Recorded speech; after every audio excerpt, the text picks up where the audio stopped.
students, my name is Rohit Kushwaha and I am passed out from NIT Durgapur in 2015. I am a chemical engineer and since last year I am a part of Ajmal Super 40. तो जैसा कि बच्चों आप लोगों को पता ही है कि पूरी कंट्री में लॉकडाउन चल रहा है और ये कब ख़त्म होगा इसका कोई आइडिया भी नहीं है। तो जब तक लॉकडाउन ख़त्म नहीं होगा या फिजिकल क्लासरूम में क्लासेस स्टार्ट नहीं हो जाती तब तक हम लोग ऑनलाइन क्लासेस लेंगे, ठीक है ना। तो ये पूरी अजमल सुपर 40 की टीम ने मिलकर डिसाइड किया है कि हम लोग ऑनलाइन क्लासेस पढ़ाएंगे आपको। तो आपको अब तक का रूटीन मिल चुका होगा, तो आप क्या करेंगे, प्रॉपर उस रूटीन को फॉलो करेंगे, ठीक है ना। और रूटीन फॉलो करने के साथ साथ आप अपना खुद का टाइम टेबल भी बनाएंगे कि इतना घंटे आपको सेल्फ स्टडी करनी है, इस टाइम से लेकर इस टाइम तक आपको क्या करना है, उसके वीडियो लेक्चर्स देखने जो भी रूटीन में हो। क्योंकि सिर्फ वीडियो लेक्चर देखने से आपका कुछ नहीं होगा, वीडियो लेक्चर के साथ साथ आपको सेल्फ स्टडी भी करनी होगी। तो सेल्फ स्टडी बहुत ज़्यादा इंपॉर्टेंट है और अगर आपको इससे रिलेटेड कोई भी डाउट्स होगा तो आप कमेंट करके पूछ सकते हैं मुझसे, ठीक है ना। तो फिर बिना टाइम वेस्ट के हम लोग स्टार्ट करते हैं आज का चैप्टर। तो आज क्या होगा, आज बहुत ही बेसिक क्लास होगी, यानी बहुत ही बेसिक डिस्कस करेंगे चीज़ें हम लोगों। तो स्टार्टिंग के 2 लेक्चर में बहुत ही बेसिक डिस्कस करूंगा और उसके बाद जो 3rd लेक्चर होगा उसके बाद आपका क्लास 11 का स्टार्ट होगा। तो ये बातें हैं तो बहुत बेसिक, लेकिन आपको पता होनी चाहिए। क्या मेरी बात समझ में आ रही है आप लोगों को, ठीक है ना। बट ये बहुत ही इंपॉर्टेंट चीज़ें हैं। तो आज हम लोग पढ़ेंगे कि आयनाइजेशन एनर्जी क्या होती है, इलेक्ट्रॉन एफिनिटी क्या होती है, एक्सोथर्मिक रिएक्शंस क्या होती हैं, एंडोथर्मिक रिएक्शंस क्या होती हैं, ठीक है ना, कैटायंस क्या होते हैं, एनायंस क्या होते हैं, यही बेसिक चीज़ें डिस्कस करेंगे, ठीक है। शायद हो सकता है आप लोगों को ये लेक्चर बहुत ही सिंपल लगे, बट धीरे धीरे हम लोग अपना लेवल इंक्रीज करेंगे। तो देखो हम लोग स्टार्ट करते हैं।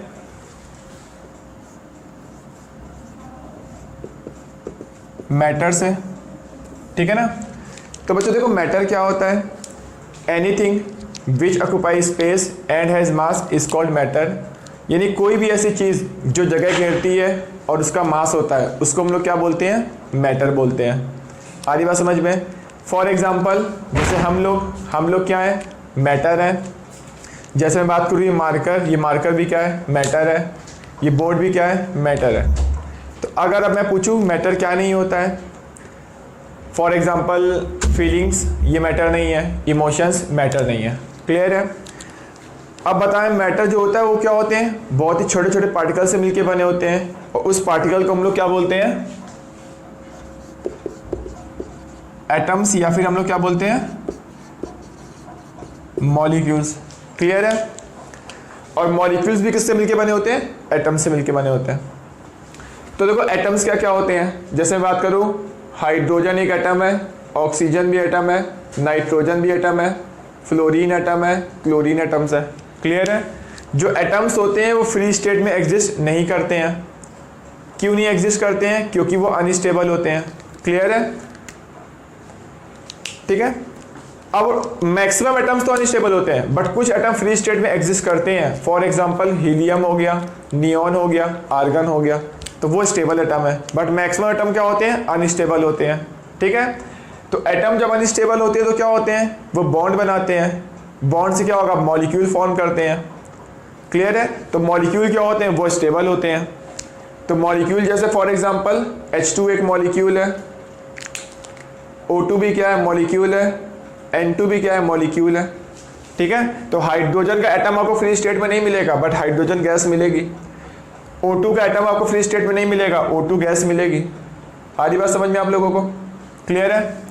ऐसे आप लिख सकते हो, O3 लिख सकते हो, क्लियर है। और भी चलो मैं ऐसे लिख सकता हूँ SO2 हो गया, या फिर मैंने चलो लिख दिया C को चेंज करके मैंने SO3 लिख दिया, क्लियर है।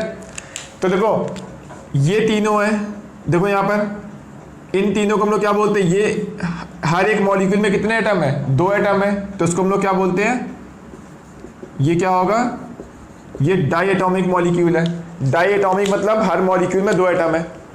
वैसे इसको हम लोग क्या बोलेंगे, ये ट्राई एटॉमिक मॉलिक्यूल है ये, और ये क्या हो गया, टेट्रा एटॉमिक मॉलिक्यूल है, मतलब इसके हर मॉलिक्यूल में 4 एटम है। आधी बात समझ में। या फिर आप इसको ये भी बोल सकते हो, यहाँ पर 2 एटम है, दोनों के दोनों एटम किसके हैं, हाइड्रोजन के हैं, इसलिए हम लोग इसको ये भी बोल सकते हैं, ये क्या हो गए, होमो एटॉमिक मॉलिक्यूल। यानी जितने भी एटम है सारे के सारे एटम सिमिलर एटम एलिमेंट के हैं, क्लियर है?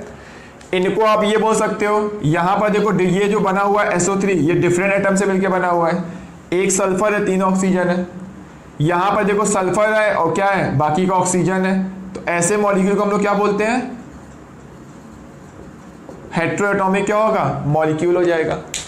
तो जो मॉलिक्यूल सेम एटम से मिलके बने होते हैं उनको होमोएटॉमिक बोलते हैं, जो डिफरेंट एटम से मिलके बना होता है वो हेट्रोएटॉमिक होता है।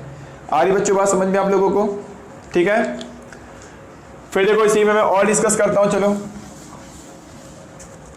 मैं यहां लिखता हूं, अब देखो आयंस क्या होते हैं। अगर भी किसी भी एटम्स के ऊपर अगर मैं चार्ज रख दूंगा तो उसको हम लोग क्या बोलते हैं, आयन बोलते हैं।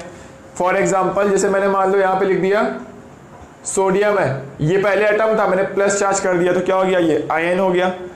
किसी भी एटम पे अगर चार्ज रखा हुआ है मतलब वो क्या हो जाएगा, आयंस हो जाएंगे। वैसे मैंने यहाँ पे चार्ज रख दिया, ये भी आयंस हो गए। और ऑक्सीजन पे देखो रख दो चार्ज, ये भी आयन है, और फ्लोरीन भी हो गया और ये क्लोरीन भी हो गया।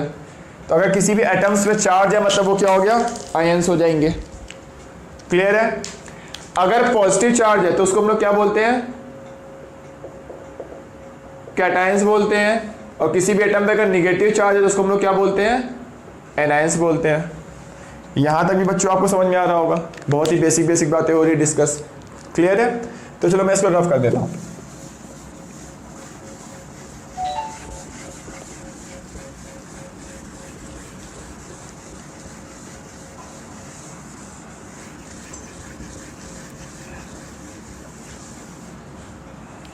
तो देखो बच्चों अब आगे डिस्कस करते हैं कि किसी भी एटम या फिर किसी भी एलिमेंट को हम लोग कैसे रिप्रेजेंट करते हैं।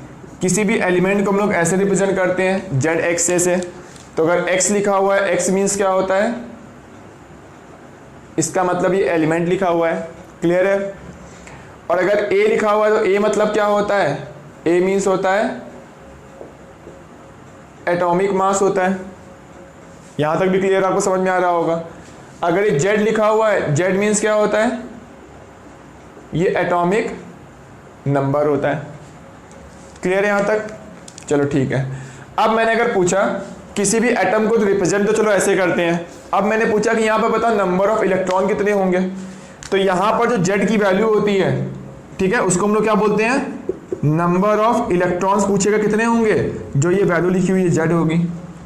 अगर मैंने पूछा बताओ बच्चों यहाँ पर नंबर ऑफ प्रोटॉन कितने होंगे, तो भी आप कैलकुलेट कर सकते हो। नंबर ऑफ प्रोटॉन्स कितने होते हैं, वो भी Z होगा। ये भी आप लोगों को आता है, बहुत ही सिंपल चीज़ है। अगर मैंने बच्चों पूछा कि बताओ नंबर ऑफ न्यूट्रॉन कितने होंगे बताओ, तो नंबर ऑफ न्यूट्रॉन्स कैसे कैलकुलेट करते हैं हम लोग, ये A माइनस Z। ठीक है? तो किसी भी एलिमेंट्स को ऐसे रिप्रेजेंट करते हैं तो जो यहाँ लिखा होता है वो नंबर ऑफ इलेक्ट्रॉन और प्रोटॉन होता है, और जो यहाँ से ये माइनस कर दोगे तो नंबर ऑफ न्यूट्रॉन्स आ जाएगा। ये भी आपको समझ में आ रहा होगा। ये चलो मैं और इलेक्ट्रॉन, प्रोटॉन, न्यूट्रॉन के बारे में बताता हूँ। इलेक्ट्रॉन की डिस्कवरी कैसे हुई, इस पर सारी चीज़ें कैलकुलेट, चार्ज वार्ज कैसे कैलकुलेट करते हैं वो हम लोग आगे डिस्कस करेंगे। वैसे इलेक्ट्रॉन की डिस्कवरी किसने की थी, जे थॉमसन ने की थी। इस पे चार्ज किसने कैलकुलेट किया था, मिलिकन ने क्या किया था, चार्ज कैलकुलेट किया था मिलिकन ऑयल ड्रॉप एक्सपेरिमेंट से। ठीक है ना? तो ये हम लोग आगे डिस्कस करेंगे। मैं यहाँ पे बहुत ही बेसिक चीज़ें मैं आपको बता रहा हूँ जो कि आगे यूज़ होने वाली है।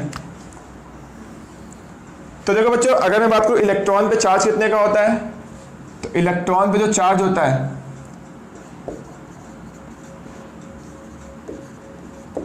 एक इलेक्ट्रॉन पे जो चार्ज होता है वो होता है 1.6 इंटू 10 की पावर माइनस 19 कूलम का होता है। ठीक है? अब ये पॉजिटिव होता है कि निगेटिव होता है, अगर मैं ये बात करूं तो जो इलेक्ट्रॉन पे जो चार्ज होता है वो कितना होता है, वो निगेटिव होता है। आ रहा होगा आप लोगों को बात समझ में? तो ये भी आपको पहले से आता है। अगर मैं बात करूं चार्ज ऑफ, एक प्रोटॉन पे चार्ज कितने का होता है, प्रोटॉन पे भी चार्ज इतना होता है, इतने कूलम का होता है। क्लियर है? और ये चार्ज निगेटिव होता है कि पॉजिटिव होता है, ये पॉजिटिव चार्ज होता है। यानी ओवरऑल एटम क्या होता है, न्यूट्रल होता है। यानी उसमें जितने इलेक्ट्रॉन होते हैं उतने प्रोटॉन होते हैं, यानी उसमें जितने निगेटिव चार्ज होगा उतना ही क्या होगा, पॉजिटिव चार्ज होगा। और न्यूट्रल चीज़ें ज़्यादा एग्जिस्ट करती, ज़्यादा स्टेबल होती हैं, इसलिए एटम क्या होता है, ओवरऑल न्यूट्रल होता है। जबकि इसके अंदर निगेटिव चार्ज भी होता है और पॉजिटिव चार्ज भी होता है।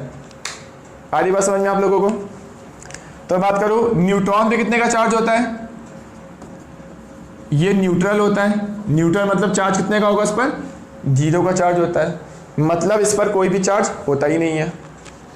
क्या समझ पा रहे हैं आप लोग यहाँ पर? ठीक है, तो आप इसको नोट कर लीजिए।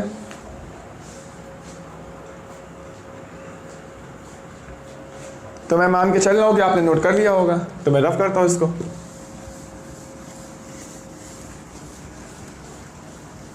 तो बच्चों अगर आपको कोई पॉइंट समझ में ना आए तो प्लीज़ कमेंट करके पूछ लेना। वैसे हम लोग बहुत ही बेसिक चीज़ें पढ़ रहे हैं, ये तो बहुत ही बेसिक है, आपको सबको आता होगा। हम लोग धीरे धीरे अपना लेवल इंक्रीज करेंगे।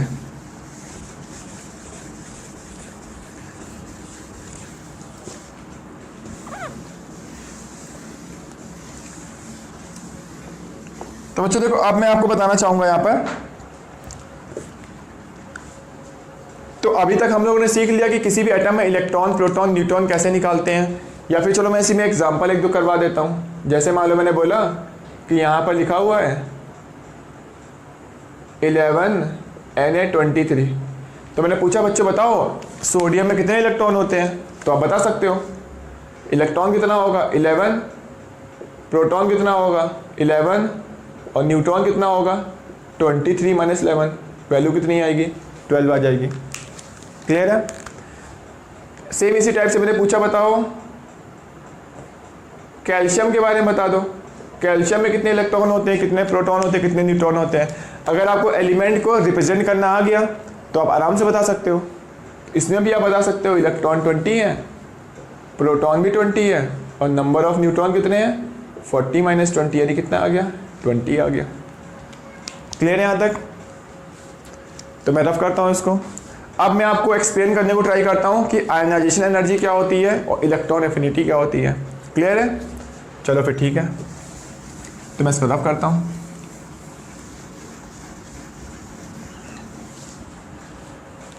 तो बच्चों देखो, नेक्स्ट मैं बताता हूँ आपको। मान लो कोई भी एक एटम दिया हुआ, ध्यान से सुनना। जैसे चलो मैंने सोडियम ही ले लिया फिर से, तो सोडियम को रिप्रेजेंट तो ऐसे करते हैं। अब किसी भी एटम में क्या होता है, इलेक्ट्रॉन, प्रोटॉन, न्यूट्रॉन तीनों होते हैं। तो ध्यान से देखना बच्चों, हाँ ये इंपॉर्टेंट चीजें हैं। जैसे मान लो मैंने एक एटम ले लिया, अब इलेक्ट्रॉन, प्रोटॉन, न्यूट्रॉन कहाँ पर होता है, क्वेश्चन ये है। तो जो न्यूट्रॉन और प्रोटॉन होते हैं वो एटम के सेंटर पर होते हैं, और एटम के सेंटर को हम लोग क्या बोलते हैं, मैं लिख देता हूं। एटम को सेंटर को क्या बोलते हैं हम लोग यहाँ पर, न्यूक्लियस बोलते हैं। तो न्यूट्रॉन और प्रोटॉन कहाँ पर होते हैं, वो न्यूक्लियस में होते हैं, मतलब एटम के सेंटर पर होते हैं। क्लियर है? और अगर मैं बात करूं, चलो मैं एक और आपको बता देता हूं। जो एटम होता है ना, एटम की रेडियस कितनी होती है, रेडियस मतलब होता है न्यूक्लियस के बीच से लेके इलेक्ट्रॉन तक के जो लास्ट में इलेक्ट्रॉन है उसके जो बीच की डिस्टेंस होती है उसको हम लोग क्या बोलते हैं, एटम की रेडियस बोलते हैं। आ रही बात समझ में आप लोगों को? तो बच्चों देखो यहाँ पर न्यूट्रॉन, प्रोटॉन तो क्या होता है, न्यूक्लियस में होता है, जबकि मैं इलेक्ट्रॉन की बात करूं तो इलेक्ट्रॉन क्या होता है, न्यूक्लियस के बाहर होता है। इसीलिए आप किसी भी एटम से इलेक्ट्रॉन को रिमूव भी कर सकते हैं, इलेक्ट्रॉन को ऐड भी कर सकते हैं इजीली। क्यों? क्योंकि वो न्यूक्लियस में नहीं होता है। कहाँ होता है, न्यूक्लियस के बाहर होता है। यहाँ तक भी समझ में आ रहा है आप लोगों को? अगर मैं पूछे आपसे बताओ एटम की रेडियस जनरली कितनी होती है, वो 10 की पावर माइनस 10 मीटर में होती है। अब वो एटम किसका है उस पर डिपेंड करेगा, सोडियम का एटम है कि मैग्नीशियम है कि कैल्शियम है। यानी ऑर्डर जो होता है रेडियस के एटम का, जो एटम की रेडियस का जो ऑर्डर होता है वो सब में सिमिलर होता है।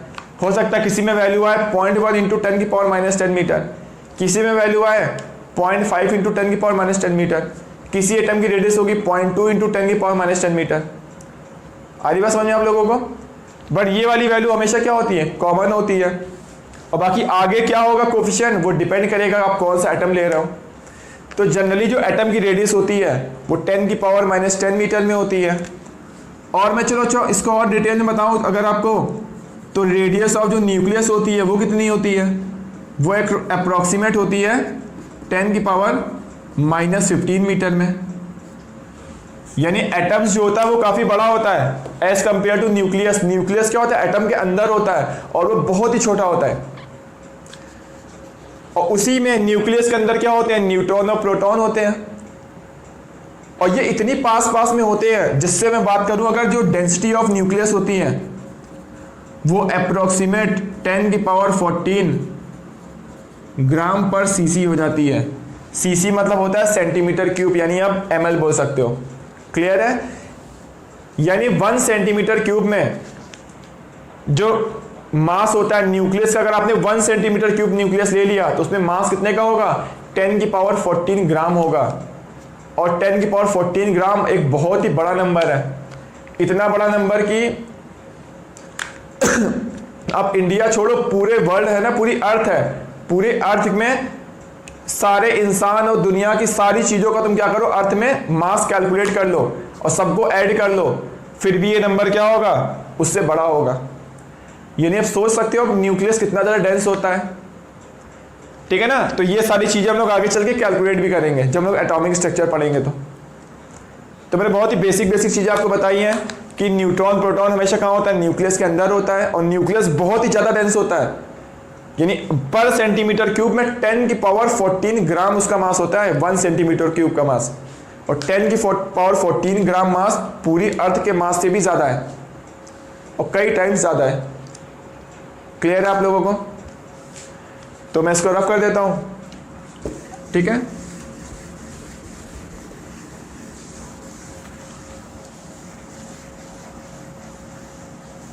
तो बच्चों देखो मैं यहीं पे फिर से आता हूं। तो देखो ये सोडियम लिखा हुआ है। अगर मैंने पूछा बच्चों बताओ किसी भी एटम से अगर आपको इलेक्ट्रॉन निकालना है तो क्या करना पड़ेगा? तो अगर आपको किसी भी एटम से इलेक्ट्रॉन बाहर निकालना है तो एनर्जी देनी पड़ेगी कि रिलीज होगी? क्वेश्चन आता है ये। क्लियर है? अब देखो मैं अगर बात करूं यहां पर, इसमें इलेक्ट्रॉन कितने हैं? 11 है। प्रोटॉन कितने हैं? 11 है। न्यूट्रॉन कितने हैं? 23 - 11 12 है। क्लियर है? अब देखो इलेक्ट्रॉन और प्रोटॉन में क्या लग रहा है? अट्रैक्शन फोर्स लग रहा है। आ रही बात समझ में आप लोगों को? अब अट्रैक्शन फोर्स लग रहा है मतलब यहां से अगर आपको इलेक्ट्रॉन निकालना है तो इलेक्ट्रॉन को निकालने के लिए हमेशा एनर्जी क्या होगी? आपको देनी पड़ेगी। और उस एनर्जी का नाम क्या होता है मैं आपको बता देता हूं। उस एनर्जी को हम लोग क्या बोलते हैं? Ionization energy.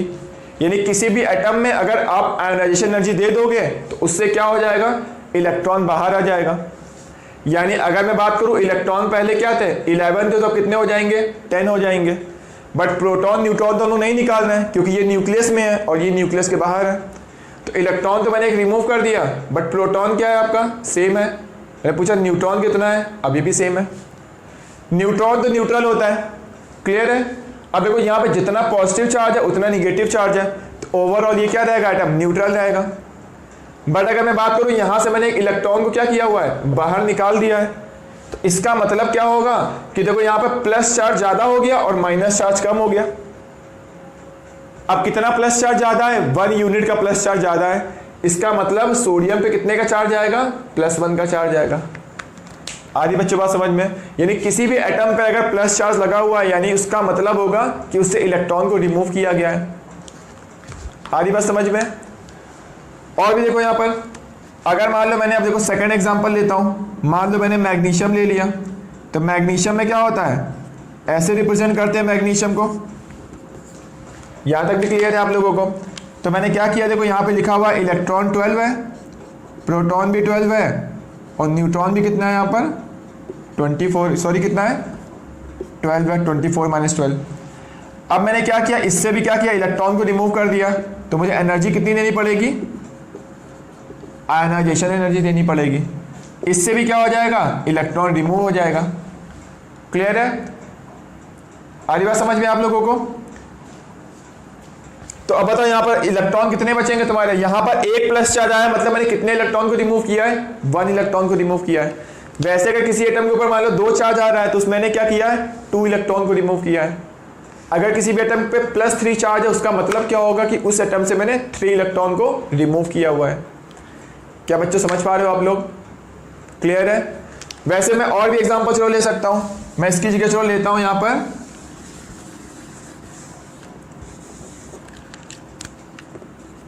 मैंने ले लिया, मान लो पोटेशियम ले लिया।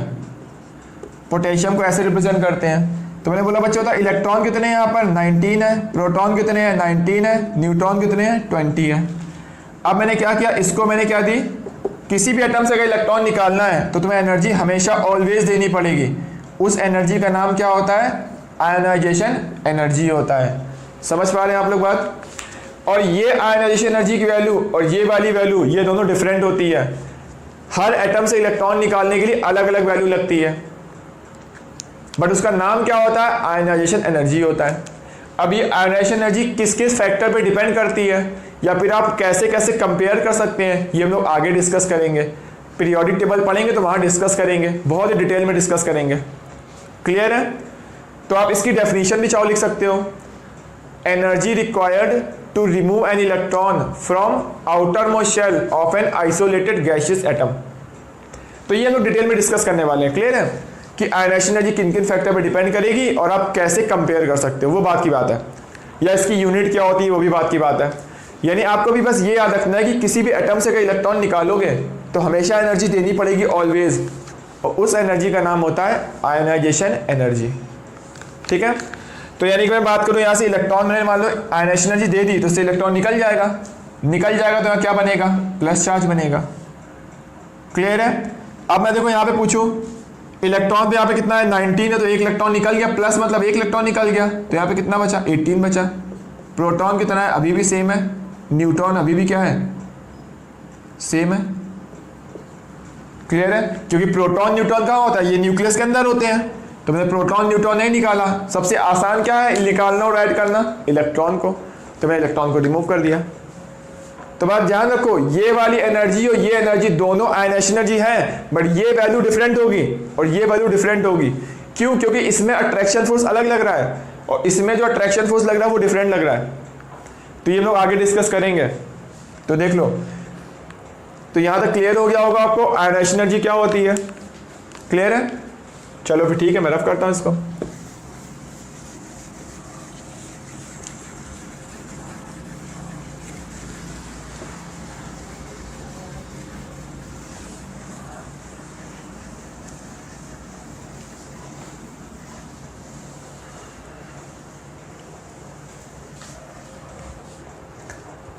और बच्चों अगर मैं आपको इसी में बताना चाहूँ आयनाइजेशन एनर्जी के बारे में थोड़ा, चलो मैं एक लाइन और बता देता हूँ।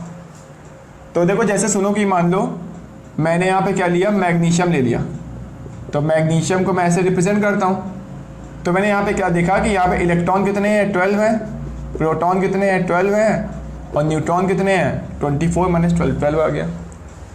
मान लो मैंने इसको क्या दिया, आयनाइजेशन एनर्जी दे दी, तो इससे क्या होगा, इलेक्ट्रॉन निकल जाएगा। तो मैंने क्या किया, Mg+ आ गया। अब एक इलेक्ट्रॉन निकलेगा, यानी इलेक्ट्रॉन यहाँ कितने बचेंगे, 11, प्रोटॉन कितने बचेंगे, 12, और न्यूट्रॉन कितने होंगे, 12। तो यहाँ देखो ये ओवरऑल क्या था, न्यूट्रल था, तो कोई भी चार्ज नहीं था इसके ऊपर। यहाँ पर देखो क्या होगा, ये तो न्यूट्रल होता है, यहाँ पर देखो माइनस चार्ज कम है, प्लस चार्ज ज़्यादा है, यानी प्लस फैक्टर डोमिनेट कर रहा है, यानी उस पर चार्ज क्या आएगा, पॉजिटिव चार्ज आएगा, और यहाँ से क्या होगा, इलेक्ट्रॉन बाहर निकल जाएगा। क्लियर है। अब मैंने बच्चों देखो क्या किया, यहाँ से फिर मैंने एक इलेक्ट्रॉन निकाला। देखो बहुत ही इंटरेस्टिंग बात चलने वाली है यहाँ पर।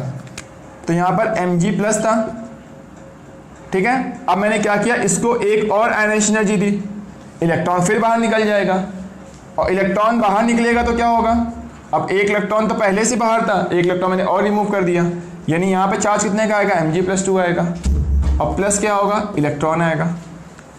क्लियर है। यानी मैं पूछूं यहाँ पे इलेक्ट्रॉन कितने थे, यहाँ पे इलेक्ट्रॉन कितने थे, 11 थे, क्योंकि न्यूट्रल में 12 थे, प्लस चार्ज मतलब एक इलेक्ट्रॉन कम कर दिया गया। तो मैंने पूछा बताओ यहाँ पे कितने इलेक्ट्रॉन होंगे, यहाँ पे इलेक्ट्रॉन 10 होंगे, यानी जितना ज़्यादा प्लस चार्ज हो रहा है उतने ज़्यादा इलेक्ट्रॉन रिमूव किए जा रहे हैं। यहाँ तक क्लियर है। चलो फिर ठीक है। अब बच्चों क्वेश्चन ये आता है कि ये वाली आयनाइजेशन एनर्जी और ये वाली आयनाइजेशन एनर्जी क्या ये सेम होगी, क्या लगता है आप लोगों को, कमेंट करके बताना। ये वैल्यू मैंने मान ली I1 है और ये वाली वैल्यू I2 है, ये दोनों वैल्यू सेम नहीं होगी, ये दोनों वैल्यू क्या होंगी, डिफरेंट होंगी। अब देखो बताता हूँ कैसे डिफरेंट होंगी। तो देखो बच्चों यहां पर देखो क्या था, यहां पर इलेक्ट्रॉन कहां से निकाले जा रहे थे, तो देखना यहां पर 12 प्रोटॉन 12 इलेक्ट्रॉन को खींच रहे थे, समझ में आ रहा, और यहां पर 12 प्रोटॉन 11 इलेक्ट्रॉन को खींच रहे हैं। यहां पे अट्रैक्शन फोर्स ज्यादा है, ये भी हम लोग आगे डिस्कस करेंगे कि यहां पर कैसे निकालते हैं। तो मैं बोल रहा हूं बस कि ये वाली वैल्यू और ये वाली वैल्यू भी बराबर नहीं होगी, ठीक है। किसी भी न्यूट्रल एटम से इलेक्ट्रॉन निकालना इजी होता है, बट किसी भी ऐसे एटम से इलेक्ट्रॉन निकालना जिसके ऊपर ऑलरेडी प्लस चार्ज है वो थोड़ा डिफिकल्ट होता है। तो यानी यहां पर डिफिकल्ट है इलेक्ट्रॉन निकालना, मतलब यहां पर अगर इलेक्ट्रॉन निकालोगे भी तो एनर्जी बहुत ज़्यादा देनी पड़ेगी, यानी I2 की वैल्यू I1 से ज़्यादा होती है। तो यहां पे मैं ये लिख सकता हूं कि I2 की वैल्यू क्या होगी, I1 से ज़्यादा होती है। क्लियर है? अगर समझ में आ गया आप लोगों को तो अच्छी बात है, अगर नहीं भी आया तो आप लोग अभी इतना टेंशन मत लेना, ये बहुत ही बेसिक चीज़ें मैं डिस्कस कर रहा हूँ। आगे मैं और डिटेल में डिस्कस करने वाला हूँ, जब हम लोग पीरियोडिक टेबल चैप्टर पढ़ेंगे तो बहुत ही डिटेल में डिस्कस करेंगे, ठीक है ना। तो बस अभी आपको थोड़ा बहुत आइडिया लग जाए कि आयनाइजेशन एनर्जी अगर टर्म यूज़ हो जाए तो समझ में आ जाए कि ये होती क्या है, ठीक है ना, किस फैक्टर पे डिपेंड करती है या फिर कैसे कंपेयर करोगे वो आगे डिटेल में डिस्कस होगा। फिर मैं I1, I2, I3 भी बताऊंगा क्या होता है, कैसे कंपेयर करते हो, डिटेल में डिस्कस करेंगे। किस में अट्रैक्शन फोर्स ज़्यादा है, किस में कम है, वो भी डिस्कस होगा। या फिर सोडियम मैग्नीशियम में किसका साइज़ बड़ा होगा, किसका साइज़ छोटा होगा, ये भी बहुत ही आसान चीज़ है, ठीक है। तो धीरे धीरे हम डिस्कस करते हैं। तो बच्चों मैं रफ करता हूँ इसको।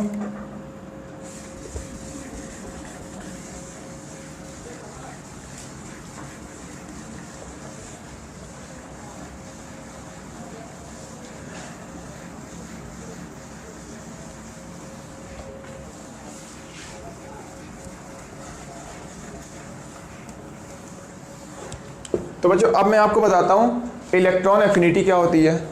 तो जैसे किसी भी एटम से अगर आप इलेक्ट्रॉन निकालोगे तो एनर्जी हमेशा देनी पड़ेगी, उस एनर्जी का नाम होता है आयनाइजेशन एनर्जी। वैसे ही अगर आप किसी भी एटम में इलेक्ट्रॉन ऐड करोगे, जैसे मान लो मैंने क्लोरीन लिया, ठीक है, क्लोरीन में अगर आप इलेक्ट्रॉन ऐड करोगे तो एक एनर्जी क्या होगी, रिलीज होगी। उस एनर्जी को हम लोग क्या बोलते हैं, इलेक्ट्रॉन एफिनिटी बोलते हैं। जैसे देखो यहाँ पर क्लोरीन लिखा हुआ है, इसमें मैंने इलेक्ट्रॉन क्या कर दिया, ऐड कर दिया, तो एनर्जी हमेशा क्या होगी, आपको रिलीज होगी, बट ये ऑलवेज रिलीज नहीं होगी। ये हम लोग आगे डिटेल में पढ़ेंगे कि ये किस किस फैक्टर पर डिपेंड करती है, बहुत ही ज़्यादा इंपॉर्टेंट है, ठीक है ना। तो बस आपको भी बेसिक सा ये रखना है कि किसी भी एटम्स में अगर इलेक्ट्रॉन निकालोगे तो एनर्जी देनी पड़ेगी, अगर ऐड करोगे तो एनर्जी रिलीज होगी मैक्सिमम टाइम। क्लियर है? जैसे चलो हम लोग एक एग्जांपल और लेते हैं इसी में। तो मैंने क्या किया, चलो फ्लोरीन ले लिया, ठीक है। फ्लोरीन में मैंने क्या किया, इलेक्ट्रॉन ऐड करते हैं। तो फ्लोरीन में बताओ इलेक्ट्रॉन कितने हैं, इसको ऐसे ऐड रिप्रेजेंट करते हैं। तो इलेक्ट्रॉन कितने हैं, 9 है, प्रोटॉन्स कितने हैं, 9 है, न्यूट्रॉन्स कितने हैं, 10 है, ठीक है। तो अब देखो यहाँ पर क्या होगा, इलेक्ट्रॉन एक ऐड कर दोगे तो इलेक्ट्रॉन कितने हो जाएंगे, अब इसके पास 10 हो जाएंगे। प्रोटॉन तो अभी भी कितने हैं, 9 है, न्यूट्रॉन अभी भी कितने हैं, 10 है। तो न्यूट्रॉन तो न्यूट्रल होता है, उसको छोड़ दो। अब देखो पहले प्लस माइनस बराबर था तो ये ओवरऑल न्यूट्रल था। अब यहाँ पे देखो माइनस चार्ज ज़्यादा हो गया है, इसका मतलब क्या होगा, एक निगेटिव चार्ज बढ़ गया है, प्लस चार्ज एक कम है, और इस एनर्जी को क्या बोलोगे, इलेक्ट्रॉन एफिनिटी बोलोगे। क्लियर है? चलो मैं सेकेंड एग्जाम्पल एक और लेता हूँ। सेकेंड एग्जाम्पल मैंने क्या किया, चलो ऑक्सीजन ले लिया। अब ऑक्सीजन में एक इलेक्ट्रॉन ऐड करो, तो ऑक्सीजन को ऐसे रिप्रेजेंट करते हैं। तो मैंने पूछा इसमें इलेक्ट्रॉन कितने हैं, जो ये लिखा हुआ है, प्रोटॉन कितने हैं, 8 हो गया, न्यूट्रॉन कितने हैं, वो भी 8 हो गया। अगर आप इसमें इलेक्ट्रॉन ऐड करोगे तो क्या होगा, यहाँ पर O माइनस बनेगा। समझ पा रहे हो, O माइनस बनेगा, इसका मतलब क्या होगा, इलेक्ट्रॉन 8 थे, तुमने एक ऐड कर दिया, मतलब इलेक्ट्रॉन इसमें कितने हो गए, 9 हो गया। प्रोटॉन कितने हैं इसमें, अभी भी प्रोटॉन 8 है। मैंने पूछा बता न्यूट्रॉन कितने हैं बच्चों, न्यूट्रॉन यहाँ पर 8 है।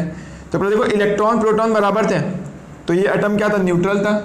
अब यहाँ पर देखो इलेक्ट्रॉन एक ज़्यादा हो चुका है तो इस पर चार्ज क्या आएगा, निगेटिव आएगा, और इलेक्ट्रॉन आपने ऐड किया तो एनर्जी क्या होगी, रिलीज होगी, और उस एनर्जी को क्या बोलोगे, इलेक्ट्रॉन एफिनिटी बोलोगे। क्लियर है? और मैं फिर से बोल रहा हूँ, ये वाली इलेक्ट्रॉन एफिनिटी और ये वाली वैल्यू दोनों सेम नहीं होती हैं, ये वैल्यू डिफरेंट होगी, ये वैल्यू डिफरेंट होगी। मतलब अलग अलग एटम में अगर इलेक्ट्रॉन ऐड करोगे तो अलग अलग एनर्जी रिलीज होगी, सेम नहीं होगी। वो डिपेंड करेगा इसमें अट्रैक्शन फोर्स कितना लग रहा है। आ रही बात समझ में आप लोगों को? तो हम लोग और डिटेल में आगे डिस्कस करेंगे, ठीक है ना। तो पहले आप इसको नोट कर लो। तो बच्चों अभी तक हम लोगों ने पढ़ा कि कैटायन क्या होते हैं, एनायन क्या होते हैं, ठीक है ना, या फिर आयनाइजेशन एनर्जी क्या होती है, इलेक्ट्रॉन एफिनिटी क्या होती है। ये सब बहुत ही इंपॉर्टेंट चीज़ें थी, तो आपको समझ में आ रही होगी, आई होप, ठीक है ना। तो आप इसको नोट करिए, मैं आगे डिस्कस करता हूँ उसके जस्ट बाद, ठीक है ना।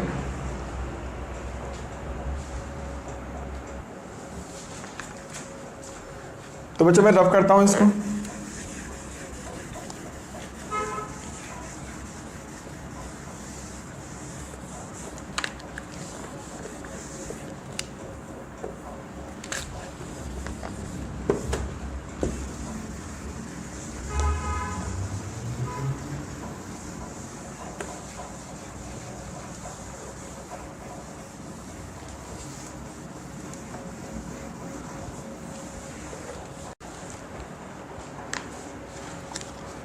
तो बच्चों नेक्स्ट हम लोग पढ़ते हैं बॉन्ड्स के बारे में। तो जैसा कि आप लोगों को पता है किसी भी एटम का इलेक्ट्रॉनिक कॉन्फ़िगरेशन कैसे करते हैं, जैसे मान लो यहाँ पे लिखा हुआ है सोडियम लिखा हुआ है, एक तुम लोग पहले ऐसे कॉन्फ़िगरेशन करते थे, आप लिख सकते हो 11 होता है तो यहाँ पे क्या होगा 2 हो गया, 8 हो गया, 1 हो गया, ठीक है। हम लोग SPDF करके भी कर सकते हैं, बट देखो अभी हम लोग ऐसे लिखते हैं, सोडियम का कॉन्फ़िगरेशन ऐसे करते हैं, क्लियर है। अगर मैं बात करूँ मैग्नीशियम का कॉन्फ़िगरेशन कैसे करते हैं, ये होगा 2 हो जाएगा, 8 हो जाएगा, ये 2 हो जाएगा, क्लियर है।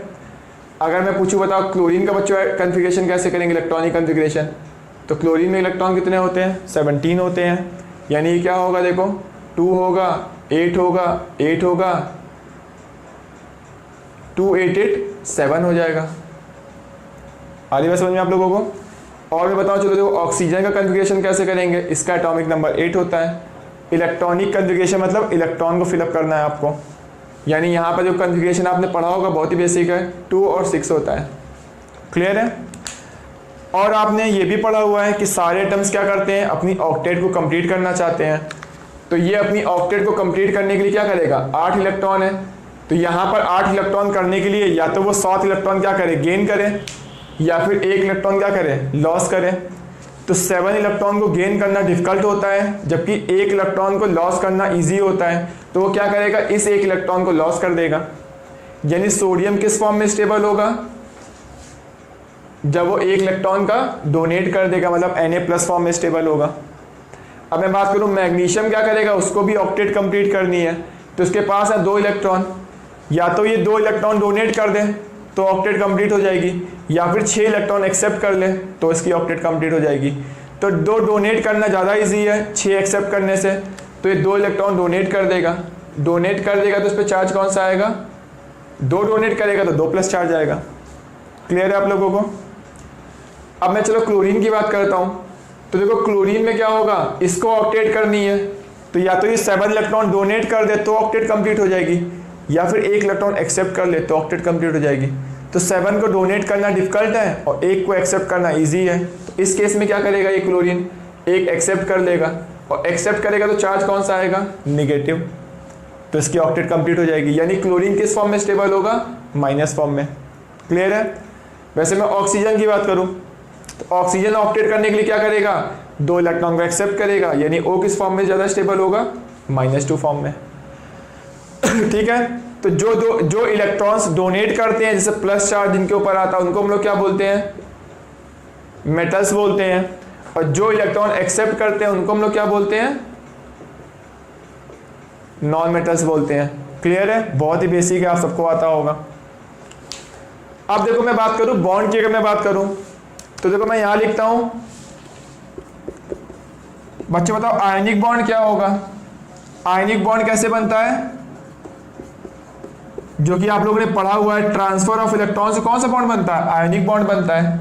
तो देखो सोडियम को 1 इलेक्ट्रॉन डोनेट करना है, अब डोनेट कब करेगा जब कोई एक्सेप्ट करेगा, क्लियर है।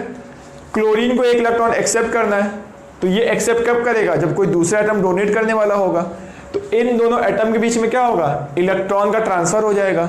यदि सोडियम को 1 इलेक्ट्रॉन डोनेट करना है और क्लोरीन को 1 इलेक्ट्रॉन एक्सेप्ट करना है, तो इन दोनों में इलेक्ट्रॉन का ट्रांसफर हो जाएगा, और जो इलेक्ट्रॉन के ट्रांसफर से बॉन्ड बनता है उसको हम लोग क्या बोलते हैं आयोनिक बॉन्ड बोलते हैं। आ रही बात समझ में आप लोगों को, ठीक है। तो यहाँ पर NaCl में कौन सा बॉन्ड होता है आयोनिक बॉन्ड होता है।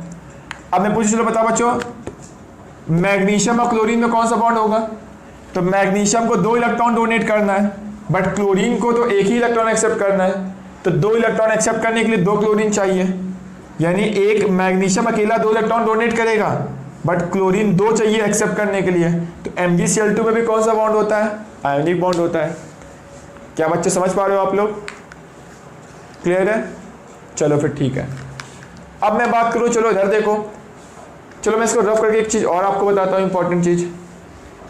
मान लो मैंने यहाँ पे 2 क्लोरीन ले लिया, ठीक है। तो बच्चों यहाँ पर ध्यान से देखो, जो आयनिक बॉन्ड बन रहा था वो कैसे बन रहा था? आयनिक बॉन्ड में एक मेटल था और दूसरा क्या था? नॉन मेटल था। यानी आयनिक बॉन्ड कैसे बनता है? तो यहाँ मैं लिख सकता हूँ कि जब एक मेटल होता है और दूसरा नॉन मेटल से कौन सा बॉन्ड बनता है? आयनिक बॉन्ड बनता है। क्लियर है आप लोगों को? ठीक है ना। तो देखो दूसरा, देखो मैं बात करता हूं यहां पर। अब मैंने यहां क्या लिया? मैंने पूछा बताओ इन दोनों में बताओ, Cl को 1 इलेक्ट्रॉन चाहिए और इस Cl को भी क्या चाहिए? 1 इलेक्ट्रॉन चाहिए।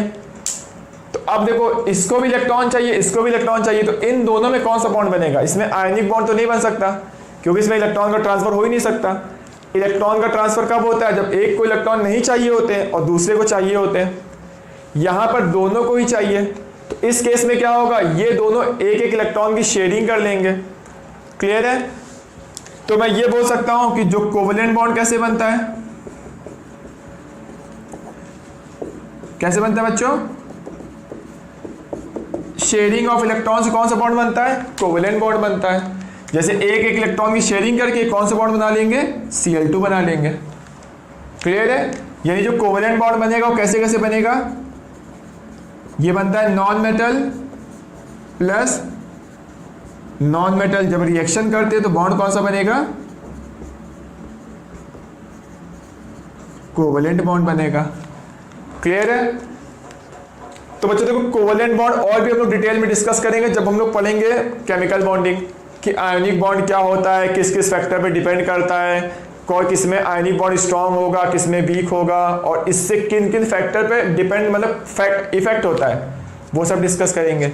या फिर कोवेलेंट बॉन्ड क्या होता है और डिटेल में डिस्कस करेंगे। कोई भी कंपाउंड आयनिक का कोवेलेंट होने से उसमें फ़र्क क्या पड़ता है, या फिर सबसे हार्डेस्ट एलिमेंट कौन सा है, डायमंड, या उसका स्ट्रक्चर कैसा होता है, या फिर किसी में बॉन्डिंग कितने टाइप की होती है, कैसे कैसे एक्सप्लेन करेंगे, सब डिटेल में डिस्कस करेंगे। ठीक है ना। तो अभी बात मैं आपको बेसिक बता रहा हूँ। तो आयनिक बॉन्ड कैसे बनता है? ट्रांसफर ऑफ इलेक्ट्रॉन से बनता है। कोवेलेंट बॉन्ड कैसे बनता है? शेयरिंग ऑफ इलेक्ट्रॉन से बनता है। बहुत ही बेसिक। मेटल नॉन मेटल आयनिक बॉन्ड बनाते हैं और नॉन मेटल कोवेलेंट बॉन्ड बनाते हैं। ऐसे एक मेटेलिक बॉन्ड भी होता है जो मेटल और मेटल के बीच में बनता है। एक ऐसे ही हाइड्रोजन बॉन्ड भी होता है, एक कोऑर्डिनेट बॉन्ड भी होता है, और वैन डर वाल्स फोर्स भी होता है, बट वो अभी मैं आपको यहाँ बताऊंगा नहीं, वो हम लोग केमिकल बॉन्डिंग में डिस्कस करेंगे। ठीक है ना।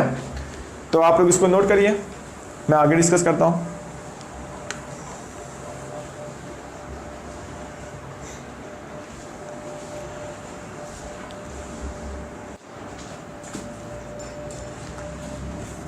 तो बच्चों अब तक आप लोगों ने नोट कर लिया होगा, तो मैं रफ कर रहा हूँ सब चीज़ों को।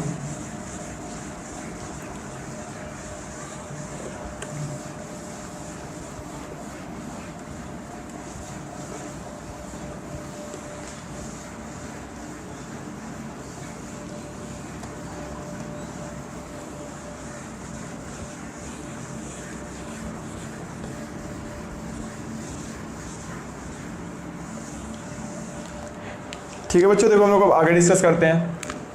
तो बच्चों मैं आपको ये बताना चाहूँगा, अगर कभी भी कोई बॉन्ड बनता है तो एनर्जी हमेशा क्या होता है? रिलीज होती है। अब क्यों एनर्जी हमेशा रिलीज होती है वो मैं नेक्स्ट क्लास में बताऊँगा आपको। तो जैसे मान लो यहाँ पर एक एटम है, मान लो Cl है, कोई भी एक एटम है, मान लो मैंने क्या लिया, एक A एटम है प्लस A एटम है, मान लो दोनों कंबाइन करके क्या बना देंगे? A2 बना रहे हैं। तो ये एटम थे और ये क्या बन गया? मान लो मॉलिक्यूल बन गया है। तो जब भी कोई बॉन्ड, मॉलिक्यूल कैसे बना? क्योंकि इसके पीछे बॉन्ड बना होगा। तो जब भी कोई बॉन्ड बनता है तो एनर्जी हमेशा क्या होती है? रिलीज होती है। आ रही बात समझ में आप लोगों को? और अगर आपको कोई बॉन्ड को तोड़ना है, इसको को आपको देखो रिवर्स करके लिखो, अगर आप ध्यान से देखो तो इसको रिवर्स करके लिखोगे तो देखो ऐसा लिखा मिलेगा आपको A2 प्लस एनर्जी, तो क्या बनेगा यहाँ पर 2A बन जाएगा, यानी 2A को आप लिख सकते हो A प्लस A। तो अगर कोई भी बॉन्ड बनाओगे दुनिया में, कोई भी बॉन्ड, चाहे वो आयनिक बॉन्ड हो चाहे कोवेलेंट बॉन्ड हो, बॉन्ड अगर बनेगा तो एनर्जी हमेशा क्या होती है, रिलीज होती है। आपको अभी ये याद रखना है, मैं नेक्स्ट क्लास में बताऊंगा कि क्यों रिलीज होती है। और अगर कोई भी बॉन्ड को ब्रेक करना है तो एनर्जी क्या होगी, एब्जॉर्ब होगी। आ रही बात समझ में? तो बॉन्ड अगर बनेगा तो एनर्जी क्या होगी, रिलीज होगी, और बॉन्ड अगर टूटेगा तो एनर्जी एब्जॉर्ब होगी। क्लियर है? चलो फिर ठीक है आगे। अब मैं बात करूँ, देखो कोई भी बॉन्ड बनेगा तो एनर्जी रिलीज होगी, हाँ ठीक है। तो आयनिक बॉन्ड बनेगा तब भी रिलीज होगी, हाँ सही कह रहे हो, तब भी रिलीज होगी। यानी आयनिक बॉन्ड कैसे बनता है, जब मेटल और नॉन मेटल क्या करते हैं, रिएक्शन करेंगे, तो यहाँ कौन सा बॉन्ड बनेगा, आयनिक बॉन्ड बनेगा। तो आयनिक बॉन्ड बनेगा तब भी एनर्जी रिलीज होगी, बट उस एनर्जी का नाम क्या होता है, देखो उस एनर्जी का नाम होता है लैटिस एनर्जी, ठीक है ना। तो लैटिस एनर्जी क्या होती है, किन किन फैक्टर पे डिपेंड करती है, ठीक है ना, और इसको कैसे कैलकुलेट करते हैं वो सब आगे डिस्कस करेंगे जब केमिकल बॉन्डिंग पढ़ेंगे हम लोग। तो आप लोग ये जान लो कि लैटिस एनर्जी होती क्या है। जब भी आयनिक बॉन्ड बनता है तो जो एनर्जी रिलीज होती है उसको हम लोग बोलते हैं लैटिस एनर्जी। कोई भी बॉन्ड बनेगा एनर्जी रिलीज होगी, तो आयनिक बनेगा तब भी रिलीज होगी, और वैसे कोवेलेंट बॉन्ड बनेगा तब भी एनर्जी रिलीज होगी। अब कोवेलेंट बॉन्ड देखो कैसे बनता है, जब नॉन मेटल और नॉन मेटल जब आपस में रिएक्शन करते हैं तो क्या बनेगा, कोवेलेंट बॉन्ड बनेगा। क्लियर है? और जब भी कोवेलेंट बॉन्ड बनेगा, जब आयनिक बॉन्ड कोई भी बॉन्ड बने एनर्जी रिलीज होगी, तो इसमें भी रिलीज होनी है। बट उस एनर्जी का नाम देखो बच्चों क्या होता है, उसको हम लोग लैटिस एनर्जी नहीं बोलते हैं, उसको हम लोग क्या बोलते हैं, बॉन्ड एनर्जी बोलते हैं। तो देखो दोनों डिफरेंट चीजें हैं। तो आयनिक बॉन्ड बनेगा तब भी रिलीज होगी एनर्जी, बस उस एनर्जी का नाम लैटिस एनर्जी होता है। कोवेलेंट बॉन्ड बनेगा तब भी रिलीज होगी, लेकिन उस एनर्जी का नाम बॉन्ड एनर्जी होता है।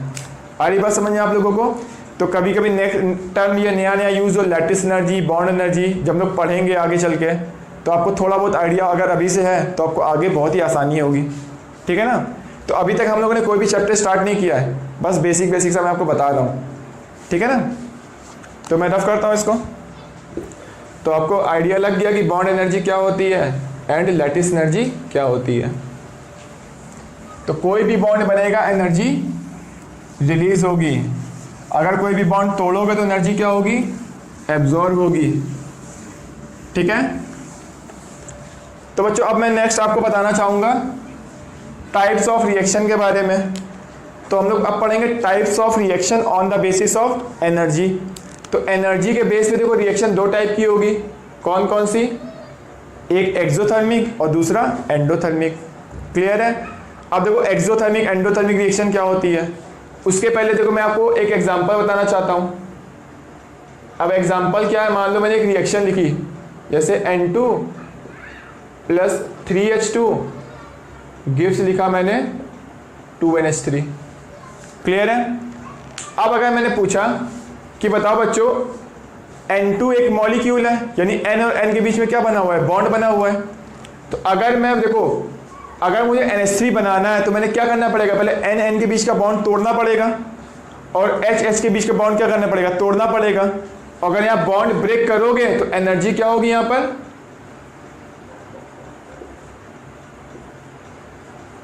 एब्जॉर्ब होगी। क्लियर है? और NH के बीच में बॉन्ड बनाओगे, और बॉन्ड बनाओगे तो एनर्जी यहाँ पे देखो क्या होगी, रिलीज होगी।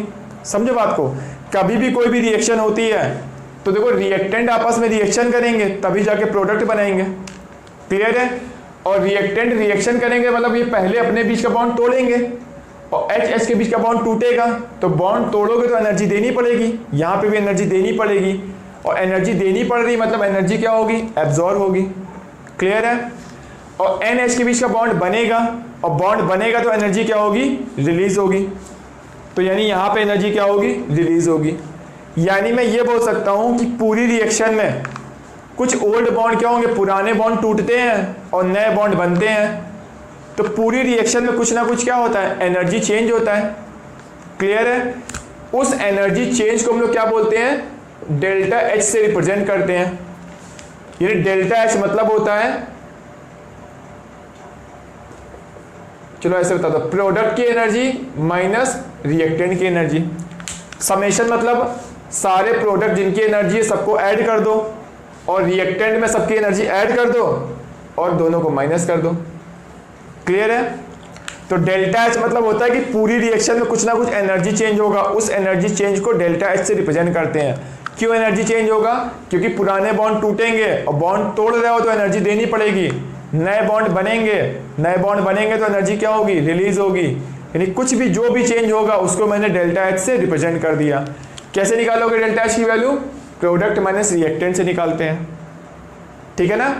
ये साइन कन्वेंशन है, मतलब ऐसे माना गया कि प्रोडक्ट माइनस रिएक्टेंट से निकालो चेंज। ठीक है?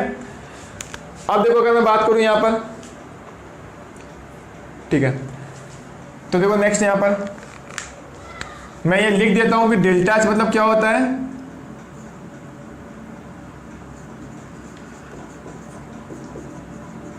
ये एनर्जी चेंज होता है, या फिर लिख सकते हो, इसको लिख सकते हो हीट ऑफ रिएक्शन बोल सकते हो, या फिर इसी को आप बोल सकते हो एंथैल्पी ऑफ रिएक्शन भी बोल सकते हो। ठीक है? या फिर चेंज इन एंथैल्पी बोल सकते हो। ये डेल्टा एच मतलब समझ जाओ होता क्या है कि नेट एनर्जी चेंज कितना होगा रिएक्शन में, उसको डेल्टा एच से रिप्रेजेंट करते हैं। क्लियर है आप लोगों को? चलो फिर ठीक है, तो मैं आगे डिस्कस करूं, तो मैं ये वाला पार्ट को रफ कर देता हूं पहले। तो बच्चों देखो एनर्जी के बेस पर क्या होगा, देखो रिएक्शन को दो टाइप में डिवाइड किया गया है।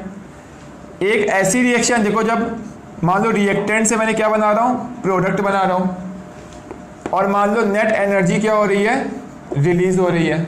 और एक केस मैंने बच्चों ये लिया कि मान लो रिएक्टेंट पे नेट एनर्जी ऐड कर दो तब जाके क्या बन रहा है, प्रोडक्ट बन रहा है। तो आर मतलब रिएक्टेंट हो गया, पी मतलब प्रोडक्ट हो गया। जैसे बच्चों देखो सपोज करो कि मैंने क्या किया, एक एग्जांपल लेता हूं, CaCO3 है, इसको जब आप हीट करते हो तो ये कन्वर्ट किस में होता है, CaO प्लस CO2 में होता है। क्लियर है? तो यहां पर देखो इस रिएक्शन में क्या हो गया, ये रिएक्टेंट हो गया, ये दोनों प्रोडक्ट हो गए। नेट ओवरऑल एनर्जी आपने क्या दी है, ऐड की है, मतलब ऐड ही मतलब आपने एब्जॉर्ब हुई है यहाँ पर। तो ये जो एनर्जी की बात हो रही है, हीट, ये ओवरऑल हीट की बात हो रही है। मान लो कोई रिएक्शन हो रही है, उसमें मैंने मान लो 10 किलो जूल की एनर्जी दे दी, और जब रिएक्शन कंप्लीट हुई तो वहां से मान लो 100 किलो जूल की एनर्जी रिलीज हो गई। तो ओवरऑल क्या हुआ, 10 एब्जॉर्ब हो रही थी, 100 रिलीज हो गई, तो ओवरऑल 90 किलो जूल की एनर्जी रिलीज हो गई। तो रिलीज होगी तो किसमें काउंट करोगे, इसमें, सॉरी इसमें। ठीक है ना? क्योंकि यहाँ पे रिलीज वाला टर्म क्या होगा, यहाँ होगा। तो यहाँ पे जो बात हो रही है ओवरऑल एनर्जी की बात हो रही है। आपने कितना दिया, कितना रिलीज हुआ, उससे मतलब नहीं है, ओवरऑल एनर्जी एब्जॉर्ब हो रही है कि रिलीज हो रही है। अगर ओवरऑल एनर्जी क्या हो रही है, एब्जॉर्ब हो रही है, तो ये वाला केस है। अगर ओवरऑल एनर्जी पूरी रिएक्शन में रिलीज हो रही है तो ये वाला केस है। और अगर ये वाला केस आएगा तो आप ध्यान से देखो, डेल्टा एच की वैल्यू क्या होगी, कैसे निकालते हैं, प्रोडक्ट माइनस रिएक्टेंट से निकालते हैं। अब मैंने पूछा रिएक्टेंट और प्रोडक्ट किसकी एनर्जी ज्यादा होगी, तो देखो बच्चों रिएक्टेंट से प्रोडक्ट भी बन रहा है और कुछ एनर्जी भी रिलीज हो रही है, यानी एक अकेला दो पार्ट में ब्रेक हो रहा है। इसका मतलब क्या होगा कि जो रिएक्टेंट की एनर्जी है वो प्रोडक्ट की एनर्जी से ज्यादा है। क्लियर है? तो यानी ये वाला फैक्टर क्या करेगा, डोमिनेट करेगा। देखो समझ पा रहे हो कि नहीं पा रहे हो? ठीक है ना? तो देखो यहां पे मैं पूछू बता डेल्टा एच की वैल्यू क्या आएगी, देखो रिएक्टेंट की वैल्यू ज्यादा है, सॉरी, तो ये वाला फैक्टर डोमिनेट करेगा। तो ये वाली वैल्यू ज्यादा है, ये वाली वैल्यू कम है, तो ये निगेटिव वाला पार्ट ज्यादा है ना, तो डेल्टा एच की वैल्यू क्या आएगी, निगेटिव आएगी। क्लियर है? और जिसमें डेल्टा एच की वैल्यू निगेटिव होती है तो ऐसी रिएक्शन को हम लोग क्या बोलते हैं, एक्सोथर्मिक रिएक्शन बोलते हैं। समझ पा रहे हैं आप लोग सारे लोग बातें मेरी? अब मैं बात करूं, ये बताओ इस रिएक्शन की मैं बात करता हूं, तो देखो यहां पे डेल्टा एच की वैल्यू क्या होगी, तो डेल्टा एच मतलब क्या होता है, प्रोडक्ट माइनस रिएक्टेंट होता है। तो देखो रिएक्टेंट में मैंने कुछ एनर्जी ऐड की तब मैं प्रोडक्ट के बराबर पहुंचा हूं। इसका मतलब क्या होगा कि रिएक्टेंट में एनर्जी कम है और प्रोडक्ट की एनर्जी ज़्यादा है, क्योंकि उसमें ऐड किया तब मैं उसके बराबर पहुंचा। ठीक है, यानी प्रोडक्ट में एनर्जी ज़्यादा मतलब ये वाला फैक्टर डोमिनेट कर रहा है, पॉजिटिव वाला, यानी ये वाली वैल्यू कम है। तो डेल्टा एच की वैल्यू क्या आएगी, पॉजिटिव आएगी। और पॉजिटिव आएगी तो ऐसी रिएक्शन को हम लोग क्या बोलते हैं, एंडोथर्मिक रिएक्शन। क्या बच्चों समझ पा रहे हो मेरी बात? यानी जब भी ऐसी रिएक्शन देखी जाए कि ओवरऑल एनर्जी रिलीज हो रही है या फिर डेल्टा एच की वैल्यू निगेटिव है, तो ऐसी रिएक्शन को बोलते हैं एक्सोथर्मिक रिएक्शन। अगर आपको ऐसा दिख जाए कि ओवरऑल एनर्जी एब्जॉर्ब हो रही है या फिर डेल्टा एच की वैल्यू पॉजिटिव है, तो ऐसी रिएक्शन को हम लोग क्या बोलते हैं, एंडोथर्मिक रिएक्शन। क्लियर है? तो आप लोग इसको नोट कर लो। अगर आपको अभी भी कोई डाउट लग रहा है तो प्लीज़ कमेंट करके जरूर पूछना, ठीक है ना? तो आप नोट करो। मे भी हो सकता है बहुत सारे लोगों को बहुत ही ईजी लग रहा हो, बट क्या करें, ठीक है, कुछ कुछ लोगों को सिंपल चीज़ें नहीं आती हैं, तो मुझे पूरा बताना पड़ेगा। ठीक है, और जैसे जैसे हम लोग आगे बहुत ही बेसिक से स्टार्ट करेंगे और बहुत ही एक अलग ही लेवल तक जाएंगे हम लोग, ठीक है ना? तो टेंशन मत लो, आप नोट कर लो।